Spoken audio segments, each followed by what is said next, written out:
Welcome. You're watching episode 34 of Regional Wrap, recorded on Friday, the 10th of December, or released on Wednesday, the 15th of December. Regional Wrap, providing an insight on the issues affecting regional Australia and giving a voice to regional residents. My name is Bill Bates. Joining me on this episode, transitioning to the next economy, acceptance and resistance, is my guest, Dr. Amanda Cahill. Amanda is the founder and CEO of the Next Economy Limited, a not-for-profit organisation established in 2018 to support communities struggling with economic change, stimulate their economy in ways to protect and regenerate both people and the planet. The idea of the Next Economy came about when Amanda was requested to make a presentation to communities in Mackay, seeking to protect themselves against the inevitable changes as the consequences of world governments making commitments to eliminate their use of fossil fuels. As the use of coal had already been targeted for some years, the communities of Mackay and the surrounding regions will be amongst the first to face the need to transition from the established to the next economy. And what was to be a one-off, Amanda was inundated with requests from coal mining areas in Queensland, New South Wales and Victoria to help them explore how they could manage the economic transition as the world moved from fossil fuels towards renewable energy. The transition will pose challenges, will also provide many opportunities. Early identification, having the tools to mitigate the problems and embracing new technologies will be all important to the survival of these communities. Amanda and the Next Economy Limited have experience and developed relationships and understanding of regional communities, provide them with the resilience and capability to enable them to transition from the old to the new economy. Welcome, Amanda. Thanks, Bill. If you could just start off giving us a bit of introduction of yourself, your schoolhood years, how you progressed through the university and the field that you first got your higher education in, anthropology, and how you moved from that sort of area to the real future of our economies with the Next Economy. Oh, okay. Well, I'm a regional Queenslander born and bred. I was born in Rockhampton, did most of my schooling at a small school in Boynewood State School, just outside of Mundubbera, so a school of about 20 kids. And then when I went into high school, we moved, the family moved to far north Queensland, to Atherton, where I did my high school years. And then I was lucky enough to be sponsored as a Rotary exchange student by the Rotary Club there, and went to Brazil when I was 17 as an exchange student. So that kind of set me on the path of being really interested in international development and I guess understanding different cultures and you know, the way people live in different places, and that's what led me to anthropology. Like how do we actually work with people in their own context to come up with their own solutions for their own problems? We recently had Dr. Robert Fagan on, who's a geologist, and he basically gave us the whole breakdown of the geological time scale and what it represented, and how short, and what was really prevalent. It was how short a span, you know, percentage-wise of the time scale humans have actually been on the Earth. And then if you get down to the nitty-gritty of civilized man, it's not even a blink of an eye in the geological timescale. So can you give us a bit of an indication where anthropology fits into the overall geological timescale? Well, anthropology, so I guess most people think of archaeology, which is the study of the past and how culture has evolved over time. Whereas anthropology is the study of cultures in the current context. So it's anthropologists, there's all sorts of different anthropologists. There's like medical anthropologists who study different medical systems and different cultures. There's organizational anthropologists who look at the culture within organizations. So it's any group of people trying to understand how they operate, what are their rules and their assumptions, and that sort of inform the culture and the dynamics within that group. So, in Australia, most anthropologists work with with First Nations people and traditional owners.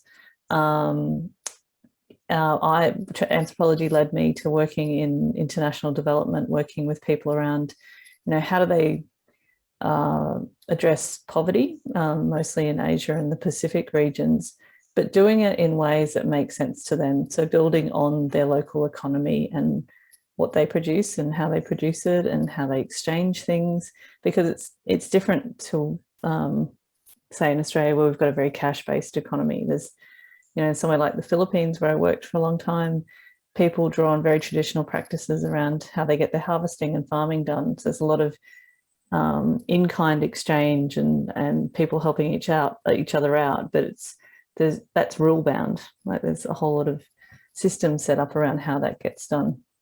So that brought me back to Australia to actually look at the regional context in Australia, where regions were doing it tough economically and were struggling to get support of government or finding it hard to attract in industry. So we work with regional areas around how they can lead on their own economic development. So how do they analyse their situation? How do things work in their place? What do they produce? What are the other options available to them? So that I'm using the same kinds of approaches as I've used in Fiji and East Timor and the Philippines, but actually working with people back in Australia to go, well, how are you going to take charge of this situation and find the answers to your problems? I suppose the thing with regional Australia, I mean, if you go back, just back to federation sort of thing, well, let's face it, we didn't have a metropolis. Most of the people still lived out in rural Australia. We lived on the sheep's back, the wheat, and all the agricultural base. So that's where the economy was, and the spread out of a European population, and especially places like Queensland, where you had the major regional hubs like Rockhampton, Mackay, Townsville, Cairns, and with Rockhampton and Townsville and even Cairns, they had railways sort of to penetrate inland a bit. Mackay not so much; they didn't have a railway system, so they tended to just form in this blob around Isaacs and Mackay, whereas the run out from Townsville goes all the way to Mount Isa, and Rockhampton goes out through Emerald, Longreach and further.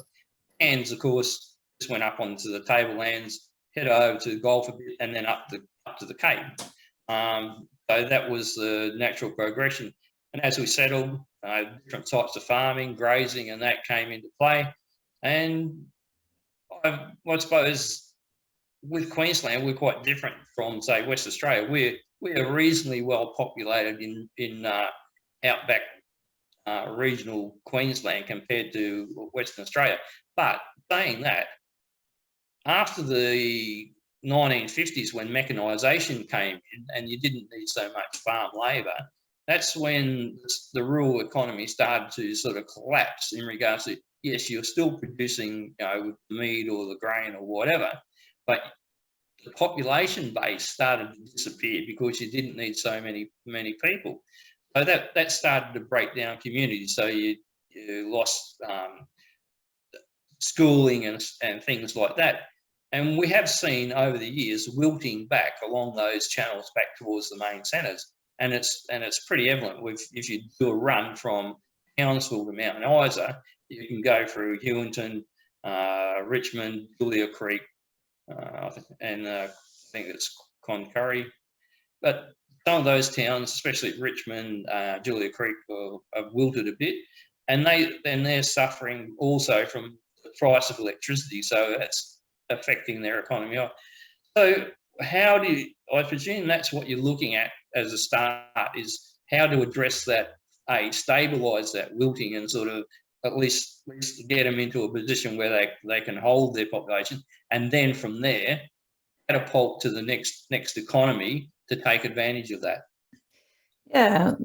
So what we do at the Next Economy is, we respond to where people come to us because they're struggling with some kind of economic change. Most of the work that we've been doing since we started at the beginning of 2018 has actually been around energy. So, you know, how do regions cope with the changing energy sector? So that is changes in electricity, and we've seen huge increases in electricity prices. We've also seen the expansion of renewable energy, not just on people's rooftops, but large scale renewable energy, and that's having different positive and negative impacts on regions. Around Australia, we've seen coal-fired electricity plants close quite suddenly in a lot of places. So people are worried about the future of coal-fired electricity and how they manage that. And there's also now questions about the future of coal exports as well, because the rest of the world is moving to net zero. We've also got a net zero emissions target now. And our trading partners are saying that they don't want to import coal and gas anymore. And that includes India and China, who've been developing up their own energy reserves so that they don't have to depend on imports anymore. So most of that work has been then working with councils and industry and community groups in areas where they have a close ties with the fossil fuel industry to try and figure out, A, what's going on, what's the sort of timeframes that people need to be prepared for, what can they start doing now to build resilience? Like, we still have coal and gas, we've got renewable energy. How do we manage that shift over time? How do we make sure we look after workers? And how do we make sure we just don't have, like, repeat the gold rush years and leave these towns as ghost towns as mining changes as well? So there's a lot of economic opportunities for regions, and a lot of the work we have to do, say, around getting to net zero emissions actually is very suited for regional areas. So there's an opportunity to actually not just deal with the risk of losing more people, but to actually grow and expand and invest in the industries that we need for the future.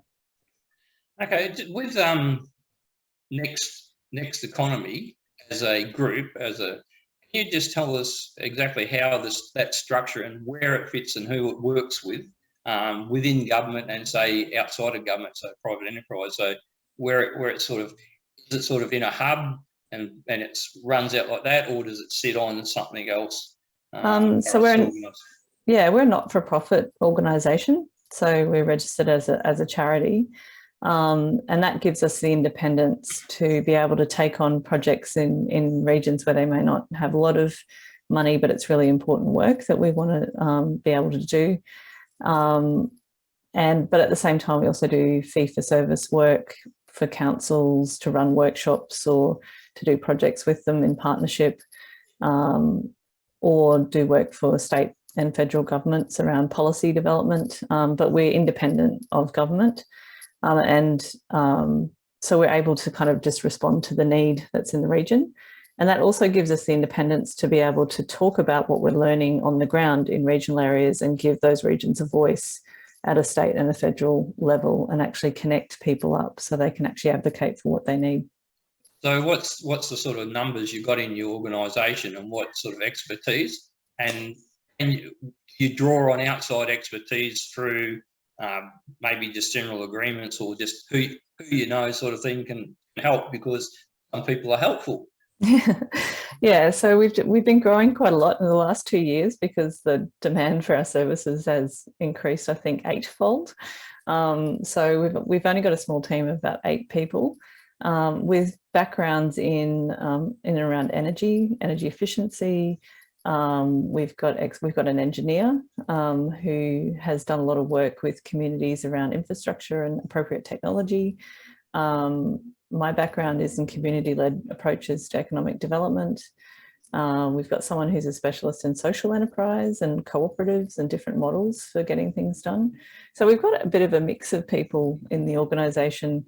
But the key thing is we work with people around Australia who are based in regions with real lived experience of economic change, and we bring them into projects when it's relevant to their expertise. So, for example, we work with Wendy Farmer from Latrobe Valley because they've had this experience of a sudden closure of a coal plant, and we bring her in to talk to other communities about what they've done to manage the impacts of that. Other people the Upper Hunter, not just from the mining experiences, but also farming experiences. So we try to build a network of people around us with different expertise. Verity Morgan-Schmidt, who's a farmer, comes in and talks about climate resilient farming. So that's our job, is to facilitate really good conversations so that people can understand their situation, what their options are to take action and move forward in a way that's good for both the people in the place and the environment as well. It's not a competition. And we also draw on expertise from different universities. So I've got affiliations with the University of Queensland, the University of Melbourne, and Australian National University as well. So we bring in people there because our job as the next economy is that facilitation role and a connection to the resources that people need, so they can make some decisions and move forward. Last week we had on Professor Richard Eckhart from Melbourne Uni.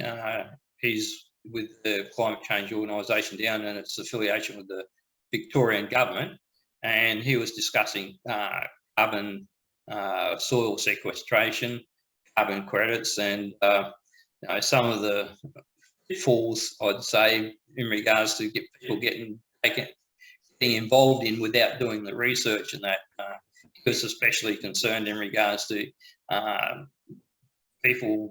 farmers getting into the situation where they could possibly sell carbon credits that's in their soil, but not understand the fact that although they'll get a sugar hit there, a long-term liability to keep that carbon quantity in the ground, which can be very difficult sometimes if you have a change in seasons, like you're saying. A couple of dry seasons can just rip the carbon out of your soil. You're supposed to, and then but you've got an obligation again to re-establish that or maintain it. So it can come a bit of a problem. And I suppose that when he summed it up in the end, it was basically, he sort of suggested to the farmer, keep your carbon to yourself, take advantage for what it can issue for produce, and take your cash off the produce and hold that carbon in reserve just in case something comes along for us legislation where you need those carbon credits for your own use. So is that one of the things that you would sort of discuss with people who come into you? Yes, definitely. So one of the things that we do explore, particularly, people are quite worried about, changes in the energy sector, what they've been hearing more recently around the climate change talks in Glasgow and what that means for future trade. So a lot of, depending on, we respond to what people need, but often people are coming to us around these questions of, well, what are the new and emerging opportunities as we grapple with things like climate change, as we grapple with things like automation? What are the opportunities that we can do the work we need to do on things like climate change or regenerating soil and water, but actually creates good jobs and new investment opportunities for regional areas? So there's questions like, how do you reduce and absorb emissions across agriculture and land use practices? There's a lot of work going on that space. There's trillions of dollars globally that is ready to land in initiatives on the ground. And I speak to investors who don't know where to even start. They've got the money and they don't have enough projects to invest in at the moment. So that's an area where there's a lot of work being done, and there's a lot of people trying to figure out some of the answers to those questions that Richard has been raising, because it is really tricky at the moment, and it's also expensive to keep measuring your soil carbon. So there's some issues to deal with there. But we also look at energy. So what are the opportunities to reduce and absorb emissions in energy as we move towards renewable energy, but also storage solutions, energy efficiency, housing upgrades. So there's a whole lot of different issues there, or biofuels, new forms of energy like hydrogen, batteries that are, there's proposals like in Townsville to produce a battery factory, but also in manufacturing, like what are the opportunities if, renewable energy is cheap. It's cheaper than coal now in terms of producing energy. So if that's the case with solar and wind, what does that open up in terms of new manufacturing and processing opportunities to add value add to what's being produced in the regions rather than just shipping raw commodities overseas? Can we produce green metals in Queensland? A lot of people are saying they are. There's some really good modelling around that. What does that mean for food processing? Can we produce some of the renewable energy parts that we're going to need? Because there's a huge amount of demand and projection around the expansion of solar and wind. So why aren't we taking advantage of that to develop an industry that can produce those things here? As international markets become more expensive and also more unreliable. So you could take any sector, transport, you can waste. So you can take any sector of the economy and look at what are the opportunities right here, right now, and how do we make sure that we're building stronger, more resilient local economies that are linked up with the right connections and supply chains and developing the market demand as we move forward. You held a discussion down in the Mackay area in Claremont in regards to the transition with coal. Can you give us a bit of information in regards to where you held those meetings, the sort of crowds and sort of the general attitude sort of thing? Because obviously I presume it'd be a tough gig in coal country. Yeah, so I haven't actually been out to Claremont yet. Mackay was a few years ago. More recently, we've been working in central Queensland, a bit further south in central Queensland, so around Gladstone, Rocky, Central Highlands, Billawheeler, Livingston. So we've been doing a lot of work bringing people together there, and we had a very large meeting back at the end of April, so about 7 months ago, where we had all major fossil fuel companies, so both coal-fired electricity plants, some mining and gas, the coal and gas companies in the room. We had renewable energy. We had all the heavy industries like Rio Tinto and all the big manufacturers in the region. But we also had traditional owners, environment groups, 7 unions there, state and federal government. And traditional owners all coming together to try and figure out, there's so much change happening right now. There's potential shocks to the system, but there's also so much opportunity that's starting to move very, very quickly. And we've got to manage the boom as much as the bust. Yeah, we've got to actually make sure that as things develop, that the community is able to capture the economic benefits for the long term, that any infrastructure that's developed actually benefits lots of industries, not just one company, that we don't have a housing crisis created as, that a lot of workers come into the region, that we make sure that the work is for local workers, not just people from outside. So these are the questions that regions are really grappling with. They know what happens when we don't manage change well, and when things change really quickly. The question is, can we do it differently this time and actually can it capture the long-term benefits? I think one of the problems is instead of being a natural change as technology comes in and it makes its own way through the system and it replaces an old technology, that's sort of manageable because it's just a flow. It's not such a force thing. The people who are marketing are careful to make sure it has the penetration and all those sort of things. But now with the renewables and net zero 2050, it's now a force thing that's going on, and we're going to get a lot of problems in regards to you're going to try to give this new technology a bit of a leg up. At the same time, you got to try to crush the old technology, or you're not going to support it. And what happens, there's a disconnect in what the service is.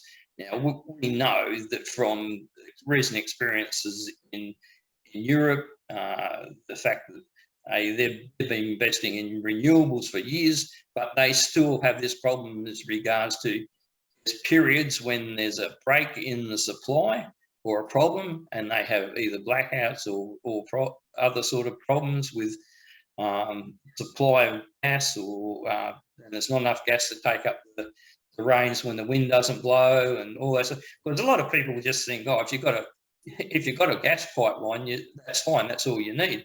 But people don't understand with power plants, you need to store all that gas, and usually at higher pressure than normal. So you've got a big volume, so you can feed it in at a great rate. You can't just sort of open the local tap sort of thing, and it runs in at a couple of psi sort of thing above the atmosphere pressure. So a lot of people don't seem to get the problems that are inherent with gas supply system versus coal. I mean, coal, you just need a stockpile in your backyard or on your site, and you just go and machine it in or convey it into the furnaces. Gases need a major storage infrastructure at site to hold huge volumes of natural gas. Now, the other problem with the renewables, you can produce a lot of wind power and that, but sometimes not when you need it. So you need other sort of backups. And at the moment, when we're going through this first phase, the backup is the coal, is the base load power. And that's the sort of natural thing. And then eventually, as that's phased out, the backup's got to be either pumped hydro, battery storage, or maybe hydrogen or something like that. But the thing is, all this is going to take time. We can't afford, and communities can't afford this disconnect, and especially industries can't afford any sort of disconnect for a period. Otherwise, you can't have an electricity system where it's not reliable all the time when you're running an aluminium smelter or something like that, because that's a good way to go broke if you lose your power to the furnaces. Yeah. So how can we sort of manage it in regards to where it's starting to, for where you can see that there's issues? Where can we go to sort of slow down the process of change so we can get everything in place? I don't know if we can slow down the process, because I think my analysis is that it's not actually decisions by government or policy that's driving this right now. It's the market forces are driving it. So on the demand front for export, for example, so the threat to both thermal and metallurgical coal, we can talk about metallurgical coal a bit later, but that's international demand is right now the coal price is high, so it looks fine, but it wasn't not long ago. And if you look at the long-term trend, we're in structural decline, and that's not likely to change. So if you've got your trading partners with, high emissions reductions targets, or the fact that they've diversified their own energy mix and it's actually got nothing to do with the climate, it's about energy security for them, and they don't want to be importing it anymore, then we've got to think, okay, we don't know how long we've got that market for. Maybe we need to start preparing now, because industry change takes a really long time to, build something else to take for people to have other jobs.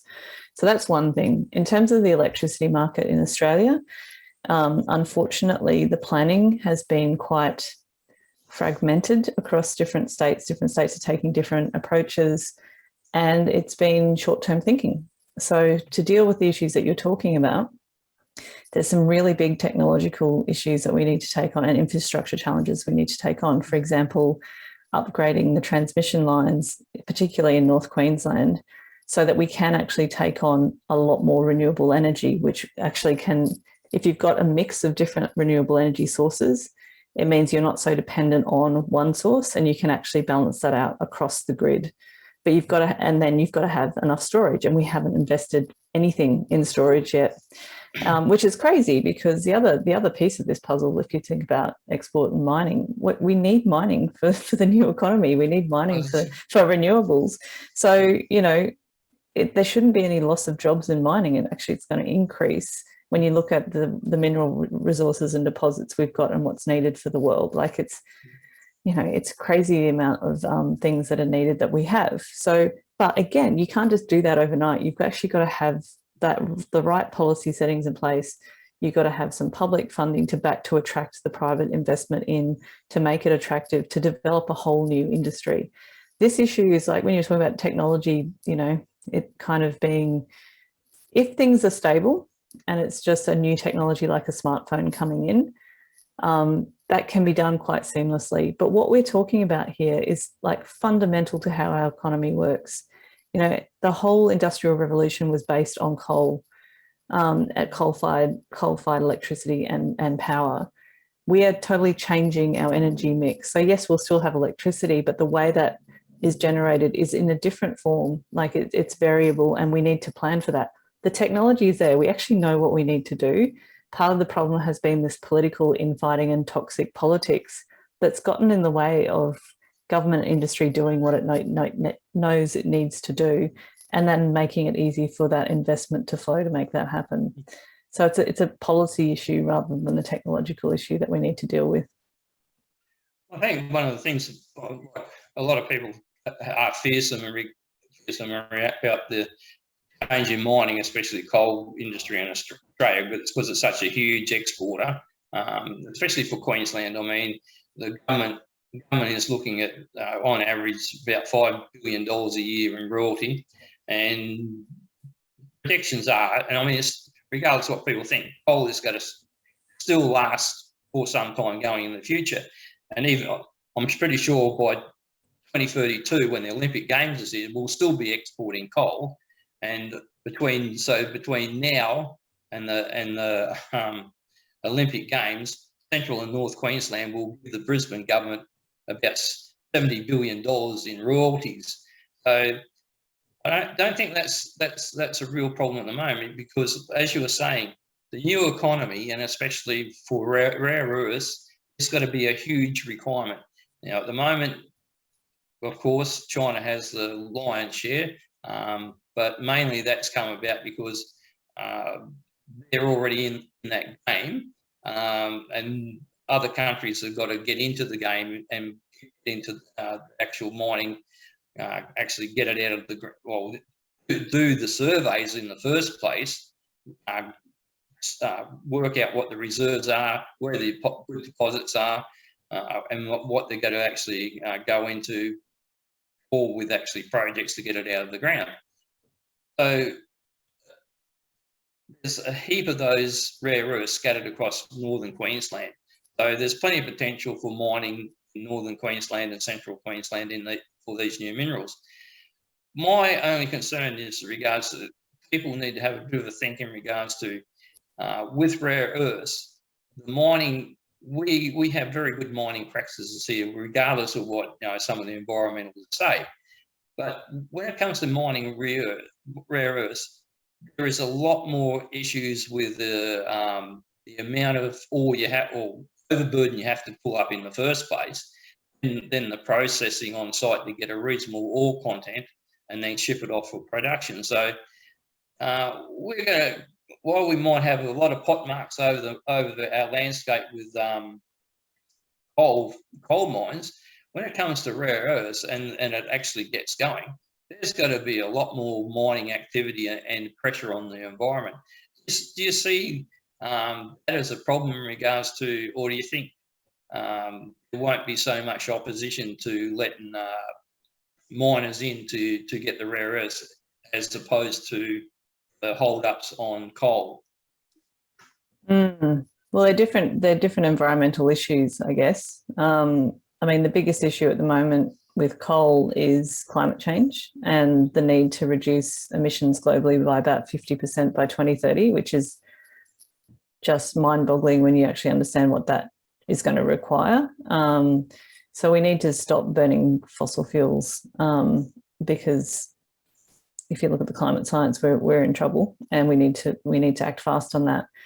So you're not going to see, I guess, the same opposition from people around climate change with the rare earths, because they're advocating for batteries and renewable energy sources. My understanding with the extraction of a lot of the rare earths is they tend to go deeper rather than wider. But it is a different mining challenge. And also there's not as many jobs in those forms of mining. So there's question marks about whether or not we can just replace those coal jobs with new forms of mining.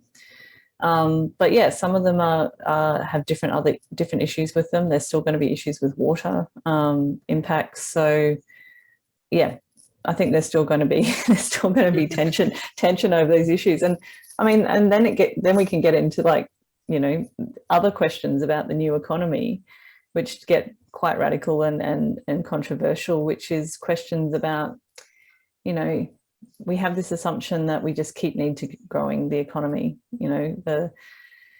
with all these opportunities around hydrogen and new minerals and batteries, and all the projections are, well, the world's going to need X percentage in growth, and that means we're going to need all this extra materials. But, why aren't we talking about, the recycling of materials, or even questioning the notion of growth in the first place, given that it is it's really how much we use and dispose of that's the issue for the planet in the first place. So, there are people out there saying we should be aiming for degrowth and in our economy, which has been quite controversial, but they've pointed to, what happened with COVID as a way of trying to have a different conversation about how we could be living differently.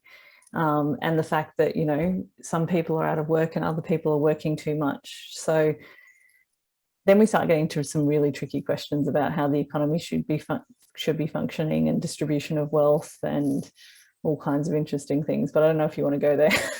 Well, actually, it's quite interesting touching on that, because one of the things that a lot of the environmentalists carry on about is overpopulation and all these sort of things. But one of the things, if people did a bit of basic research themselves and just went to the World Bank figures on fertility rates, I mean, most people would be fairly shocked in regards to how many countries are below natural replacement of their own population. If you look at Japan in particular, I think the current situation, it's got about 125 million people. In 50 odd years, that population will be down to 90 odd million. Wow. So, yeah, well, I think Elon Musk was actually touching on it the other day. I think people need to start boinking more or something like that. That was his terminology. But I think people will be surprised if you go through that list of countries, and there's 205 countries in the World Bank listing. Just about every Western society is running only about 1.4, 1.6. You need 2.2 just to replace your economy. Australia, we might be 26 million people now, but if we didn't have our high immigration program, we would have actually lost population hugely. Italy, another country, 60 odd million, expected to go down to 32 million people by the end of the century, unless, of course, immigration comes through. But there's very few countries, even places, you'd be surprised, even places like Afghanistan and that, they used to have fertility rate used to be 7, it's down to 4. And there's very few countries that are in this high bracket. So give people modernisation, give them electricity, give them lights, give them TV, and the population will decrease like just in our society. Well, it's more about educating girls and women is what slows the population growth. So there's a very strong link that the longer you keep girls in school and give women the opportunity to work, they delay marriage, and then you get smaller growth rates. It's a tricky one, this issue. It comes up quite a bit, and it's a tension within the environmental movement, actually, because there's a sustainable population guys, and then there's other people like, well, it's not actually about population, it's about the resources we use. So, at the moment, I haven't looked up the figures this year, but, last year or the year before, we were using like nearly over 6, if you take all the resources in the earth that we're using, that we are, and look at the earth's natural ability to restore those resources, like regrow the trees we cut down and all that kind of stuff. They calculate that, we're so far beyond what the planet can actually manage in a healthy way that we're using the equivalent of six planets worth of resources. And so there's something called, I don't remember what it's called, but there's a day that they track when we've surpassed, the equivalent of one healthy planet's resources. And I think at the moment it's sometime in August. So it only takes us 8 months of the year to use up the annual resources of the earth in a healthy way. So we're degrading, we're actually taking from the stock, we're taking from the stores and not giving the planet a chance to recover in terms of water and vegetation and that kind of thing. Now, the people who don't argue for population controls are saying the issue isn't with the fact that we've got 7 point however many billion people on the planet, it's with the small percentage that live in wealthy countries who are using more than their fair share of resources. And if we lived differently, there could be, we could still maintain the population and even grow it. But that requires a whole different response to things. It means recycling. It means putting resources into regenerating and doing things like carbon farming, more wild areas to restore biodiversity, which is under a lot of pressure right now. So that's the debate that's happening right now, and it's pretty complicated. Well, I think the general problem is with a lot of people who see the planet as sort of being degraded by human activity. They just look at humans as a negative on the environment. But I don't believe that's true. I mean, you can go to many places in regards to where the environment's been pretty harsh and man's improved the environment. Now, earlier this week, I had the people on from Kununurra with the Ord River project. Now, that river system was before the Ord River. It was basically the same as all Northern Australian rivers. It's rush in the wet season and dust in the dry season. So you can have a massive water flow out of it during the wet season, and then as you head into the dry and partway through the dry, it might be down to a few pools of water along that thing.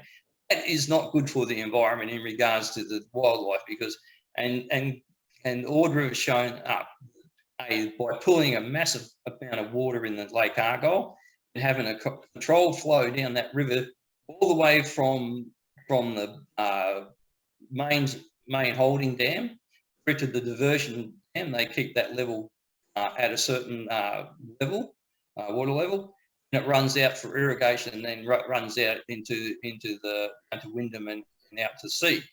So that water system has water in it all the time. Now, pre-Ord River project, there was something like 128 bird species there. Now there's over 180 something, and a lot of birds are there year round. Now, obviously, on top of the bird life, there must be reptile and other life that sort of benefit from that water. So we can actually be positive on the environment in those sort of constructs. If we've got a river system that runs fast and then dry, and we change it to a continuous stream and use some of it for irrigation and some of it for other activities, maybe recreation, like swim with the crocodiles in Lake Argyle, although they're fresh water, they say. So I don't see humans' impact on the environment always negative. And if anything, satellite imagery over the last 30 odd years, because satellite imagery started in '86, has basically showed the Earth is green by something between 15%, both in spread and density. So unfortunately, we have unregulated environments, especially in, say, some of the Asian countries and in Brazil, where they go a bit hell-bent for leather and cutting trees down and replacing them with palm oil. But we still got the potential to do good if we can get a bit of control on ourselves and eliminate the greed. So do you think humans are not all negative? Agree or not? Absolutely. I agree with the fact that we're not all bad. And I don't think anyone ever sets out to be bad either. I think it's a very, very tiny percentage of people who want to be the bad guy in the movie, yeah? Like the evil capitalist who comes and chops everything down and pollutes the rivers. I don't think that's how it happens. I think there are systems that are set up. I think the interesting question for Australia right now is, and it goes back to how we set up industry too. Like in the past, we actually did have a lot more regulations in, like, ironically, this is going to sound crazy to some viewers, some of your listeners, but we did have a lot more control over how things happened. Things happened at a slower pace. And a lot of the checks and balances that were in place aren't there anymore. And so, it's, yeah, I do work with big coal companies. Like there's no one in the room who's wanting to destroy the planet. In fact, they're trying to work out how do they have a business model, but at the same time reduce their impacts and live up to some of the climate commitments as well. But it's, yeah, there's still a lot of issues that we still have to deal with. The thing that gives me hope, and I'm not an ecologist, so I don't know, I can't comment on what you were saying before.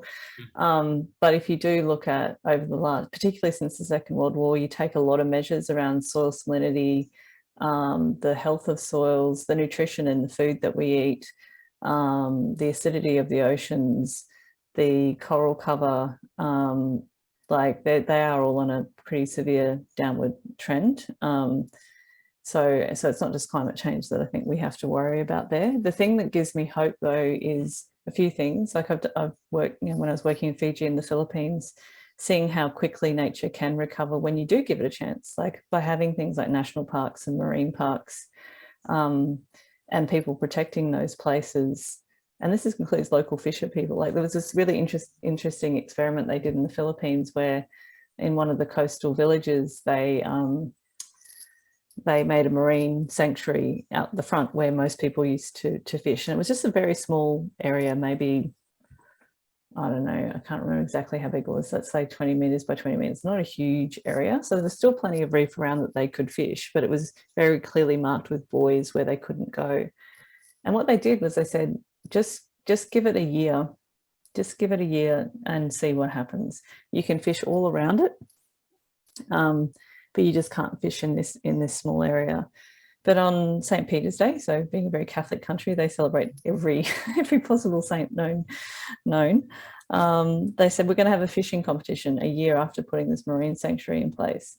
So you're allowed to fish that day, and there was a fishing competition about how big the fishes were. And what they found was just how quickly the fish populations had recovered and how quickly they had grown. But actually, when they were interviewing the fishermen, they were saying, well, it's actually not just that area. The amount of fish we can actually catch now around that area has increased substantially. So it's actually been healthy for that entire part of the coast. And they gave the village the choice whether they kept going with the marine sanctuary or not, or whether to go back to just being able to fish wherever they wanted.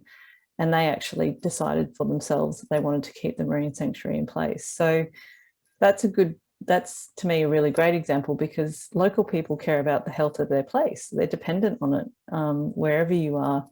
Nobody wants to live in a polluted environment, and people want to care, but whether they're given the resources and the information they need and the opportunity to decide for themselves is not always available. So those are the sorts of things I'm interested in. How we create the space for people to actually analyse what's happening, decide what's important to them, and actually work together to make that happen. And you tend to get pretty good outcomes from that. I think that's one of the problems with regional Australia. I mean, it seems like the bureaucrats and the experts that are in Brisbane and that have this perception that farmers are vandals and we've got to control them because they put out too much fertiliser, pesticides and things like that.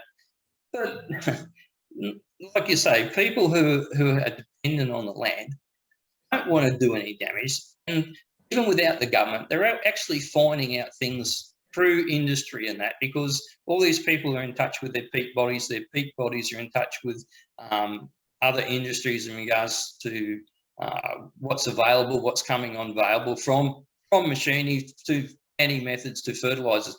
We've got a situation now that we're moving towards a thing called nanotechnology, or it's really already here, but in the application of fertilisers and pesticides, it's making great inroads in regards to you just don't have to use a fraction of what you used to do. So I think some of the emphasis from the bureaucrats in Brisbane and some of the lobby groups are being a little harsh on the farmers in regards to trying to run their day-to-day operations, burden them with paperwork on the presumption that they're doing a lot of damage and it's unfair. I think we really need to get that bureaucracy and some of those experts out of Brisbane and make them actually live in the regions So I they think can you get actually get some real life experience and talk to the people on the ground, rather than just getting what's out of their textbook or whatever, or some scientific paper they read. Oh, we've got to do this. We've got to impose this on the farmers. Really, I think we really do need to push this whole bureaucracy out into the regions, so they sort of get into the real world. Yeah, I think we do need a lot more place-based solutions, and something that we're working on at the moment actually is related to this whole management of the changes in the energy sector. And at the moment, the next economy is filling a gap in terms of bringing local people together in a place, including dragging people out of their Brisbane offices to come to places like Gladstone and be in the room and go, this is the future of this region we're talking about. What's the work that needs to be done to make sure we manage any potential risks whenever they happen? Because no one knows exactly, how long we've got coal exports for and all that. But, if you look at the trends, there's a risk there. How are we going to manage that over time and prepare for if there is a sudden external shock? But also, how do we take advantage of all these emerging opportunities, and how do people understand those and make sure that they have access to the resources and the information they need so they can make good decisions together? So one of the proposals that we've got at the moment is to set up regional transition authorities in other parts of the world where there's big changes in the coal industry or the electricity industry. They've set up like local transition authorities to look at the rise of renewables, but also and how they take advantage of that for new manufacturing, how they manage any closures of coal-fired electricity plants. Usually they are set up when there's an announcement of the closure, which is way too late. We should be doing this beforehand. So that's what we're advocating for at the moment in regions where we know that they're already starting to be impacted. So generally where they've got an electricity plant, they've got an expansion of renewables, there's big transmission upgrades, there's new industry like hydrogen coming in. We need people on the ground working with industry, with community groups, with local government, with all other levels of government, with traditional owners, with environment groups, with unions to actually go, this is our place, how are we going to work together to manage this and plan for the future? I think the other thing is too, the wind farms and the solar farms, the hydrogen plants, they're not going to be in Brisbane, Gold Coast or Sunshine Coast. They're going to be out in the regions. Absolutely. So this is where it's going to happen, and that's where these people need to get their problems put on chairs to keep a proper eye on it and take all the input. But if they're going to keep just doing these things from afar and on a theoretical side without looking at the human impact, I think we're in for a rough road ahead. Well, it's actually worse than that, I'm sorry to say, because they're not even planning from afar. At the moment, there's just a gap. Nobody's actually taking the big picture view and kind of going, how do all these different pieces fit together? So you've got some people, you've got industry going, we need to build this hydrogen industry. They're in their own bubble, and actually even the companies aren't talking to each other because they're seen as competitors. Then you've got unions over here worried about jobs, but no one really working on the jobs issue. Then you've got, it's all disjointed. Nobody's actually bringing it together at all yet. So that's what we're saying. It's like, now's the time. This isn't just one industry or one technology that we're dealing with here. It's multiple. Like we're talking about massive industrial change in a way that we haven't seen probably since the Second World War. We need to actually be proactive about thinking about this and bringing people together to figure it out, you would think. Because if we don't, it's going to be a mess, and it's going to be the communities themselves that miss out. And we're not, both on social impacts, but also environmental impacts, if we don't actually plan for it. Well, I suppose the thing is, I think a lot of the people in Brisbane, Sydney, Canberra and Melbourne and that really got no idea what the scale of things that are involved in these things. Like a hydrogen plant, you want to, they talk, we'll be an exporter of hydrogen energy. Well, to get 1 gigawatt of hydrogen energy on a continuous basis, you have to put about 1.25 gigawatts of power into it continuously, because electrolysis is only 80% efficient for a start. So so your amount of input in is going to be much higher than output. And then it's got to be further reduced in effectiveness. Of course, you actually got to compress that to either liquid form or as I think, and this is where a lot of issues come in with hydrogen. You have the Murchison project in Western Australia. It's now been taken over by the Danish. They're talking about green hydrogen and shipping it out as ammonia. So it's got two processes in it. Actually salinates seawater, because up in the Murchison there's not much a good supply of potable water. So they desalinate. That takes a lot of energy. And then they convert it into gives them the hydrogen, and they reckon they can pull the nitrogen out of the atmosphere, mix it, then you've got ammonia, and they'll ship that off to overseas and to the whatever the markets want it, and it's broken down again then into nitrogen for fertilizer and then the hydrogen for energy use. Or I think the main customer at the moment is actually steel furnaces, basically, rather than the grid system. In Townsville, you've got blue energy, which is going to pinch our potable water and basically disintegrate 9 litres of water for every kilogram of hydrogen they make. So we're going to lose our waters to that system, and that energy is going to be shipped. I think in this case, I think Kawasaki Energy Steel is going to be the main customer. So we have competing sort of technologies, and then you really can't get anything out of the Hydrogen Council in regards to or what they're sort of promoting. So do we need things like a more centralised renewable energies core group that can oversee wind, solar, hydrogen and anything else that comes up on the radar, and have a much stronger say on how things are going to run? I think it's more about, for me, that what we're proposing is, and just on the water thing with hydrogen, it depends on how you produce it, will then determine how much energy you need and also how much water. Because I was talking to a hydrogen expert last night about these issues, and I said, isn't it around 9 litres, which, by the way, is about the same as what coal uses to produce electricity. The same amount of electricity uses about 9 litres of water in a coal-fired electricity plant.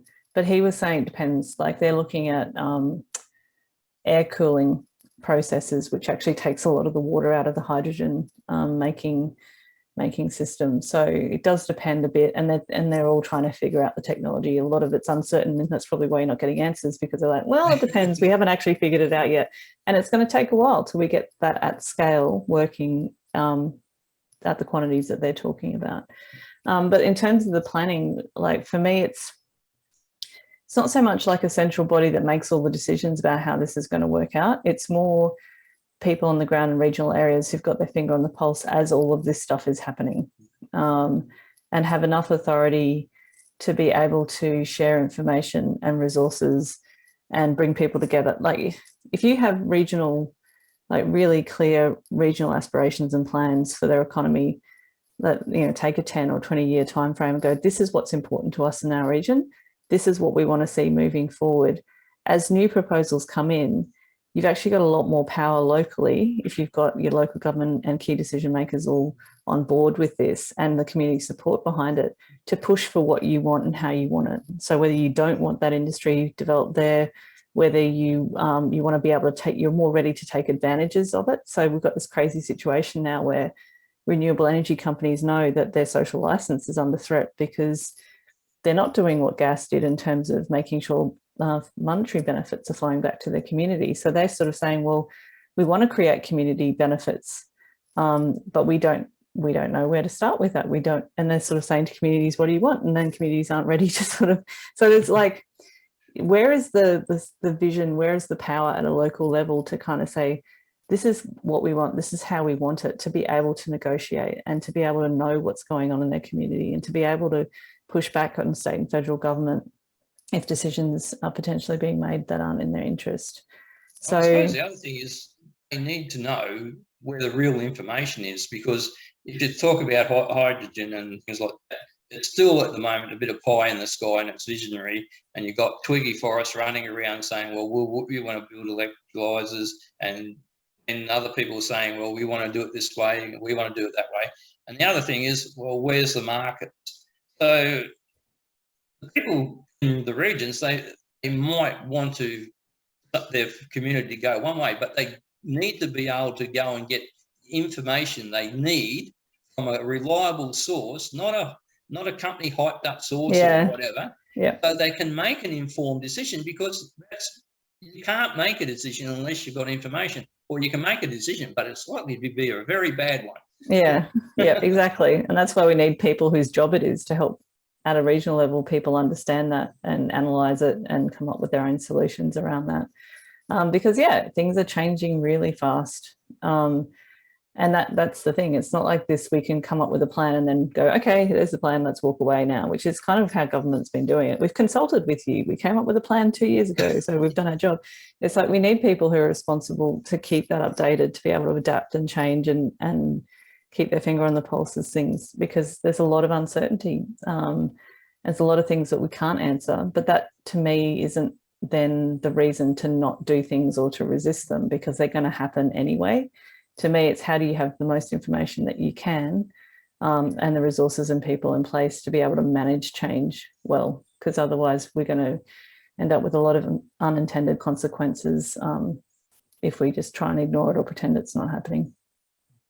I think the other thing is too, it's people sort of like who got interest in climate change, they're supportive of renewable energy.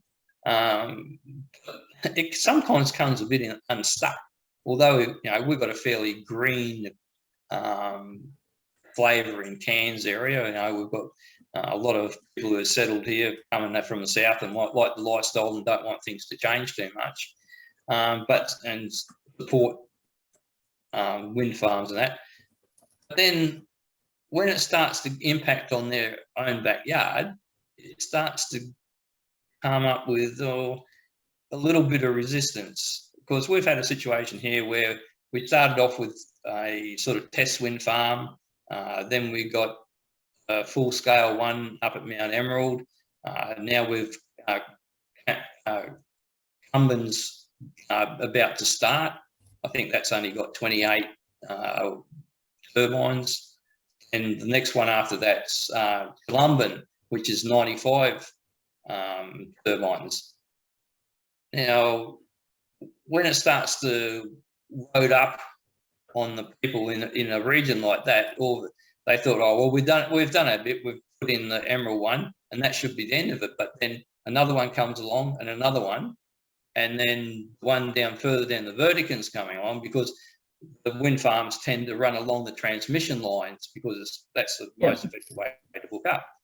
So, do you think there will be a situation where, as more and more wind farms are proposed in that, because I think there's about 29 on the drawing board, as they run into the system, people start to sort of think, well, how many of these things do we need? I thought, putting a wind farm here and a wind farm there, and that was the end of it. But if it's going to be 20, 30, 60, 100 wind farms to get our grid power, does that bring up another problem with people sort of pushing back, do you think? Yeah, I think that is definitely going to be an issue into the future. It's not just wind farms or solar farms, it's also the upgrades to transmission lines is also going to be another major issue in the future, and we're seeing that overseas as well. We're going to be seeing more of it. That's definitely, it's just whether or not, I think a lot of the pushback, like I know down south, they see that, some of the pushback is also the fact that communities are saying, well, where's the benefit for us? Like, so for example, if you look at Port Augusta, the coal-fired electricity plant shut down and the community got organised and said, well, we want renewable energy here. And they attracted think 12 renewable energy projects, solar and wind, to the region.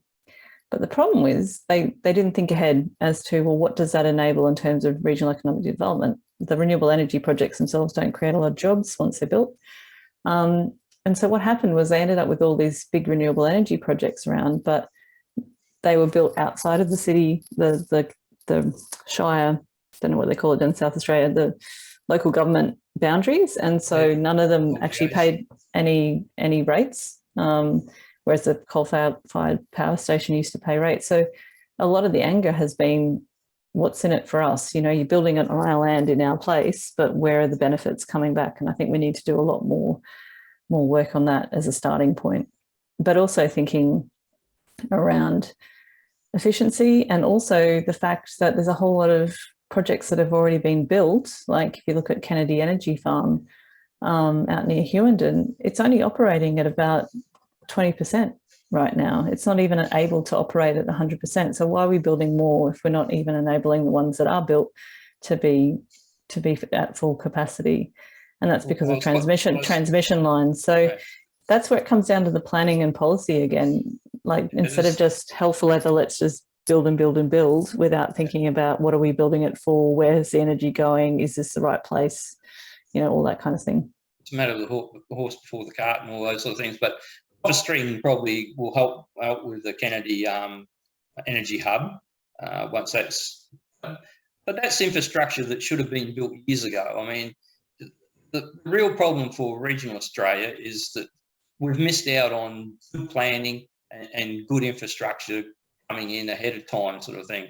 I mean, we're still battling to get good economic road corridors and things like that. But the other thing is, I think some of the resentment's going to come about is like up here for Chilumban, and I think you'll have a big pushback down towards. I think there's got to be a wind farm near Bundaberg somewhere inland.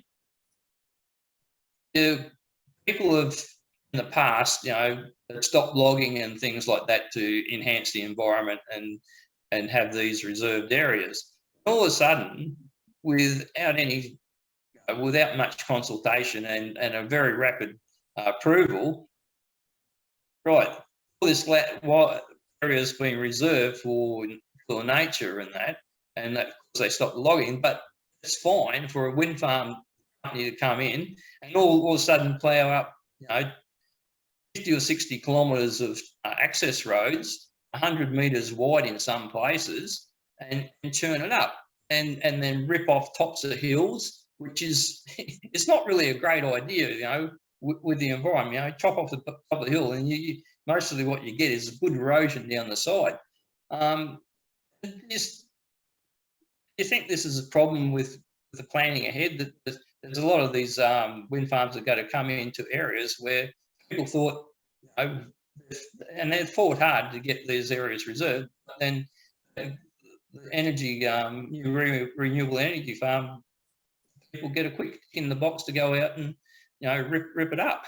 Yeah, I don't know how easy it is for them to go against existing environmental regulations. I know that in some places that they, you know, I was talking to a wind developer and they were talking about needing to chop a helicopter in parts to reduce the impact on having to build roads and things like that. So I know there is some work being done around that. I think the more the danger is actually potentially some of the pumped hydro projects, because some of the sites are in protected areas. So yeah, it's going to be tricky as we move forward. And again, it's what are the priorities? Why are we doing this? Who's benefiting from it? Is this just going to create profits for some overseas company, or are there benefits here? What are the overall environmental impacts? Could it be done in a different place? You know, these are things that there's probably not enough transparency at the moment, and that's going to require people asking those questions of government and of planning regulators as we go along. Thanks very much. I'd like to thank you for the time. It's really, really appreciated, and I'll have to talk to you soon. Thanks for the conversation, Bill. It was actually really interesting, and I know it's, you know, there's so many challenges that are facing regional Australia right now, and when there's so much change happening, it can be quite overwhelming. But I'm also really heartened by, because I'm actually going out into regions and seeing where communities are starting to take some of that power back around their own decision making and getting involved in having discussions about what they want to see for the future. So I'm not at all pessimistic. I think we can actually get some really good outcomes from this if we manage it right. Well, as long as we've got the right people in the right places, and I still think we need to get some of those people in the regions permanently.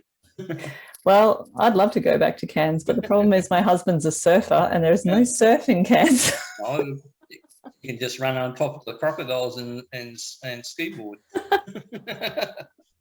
Yeah. Okay, Amanda, thanks very much. We'll talk to you soon.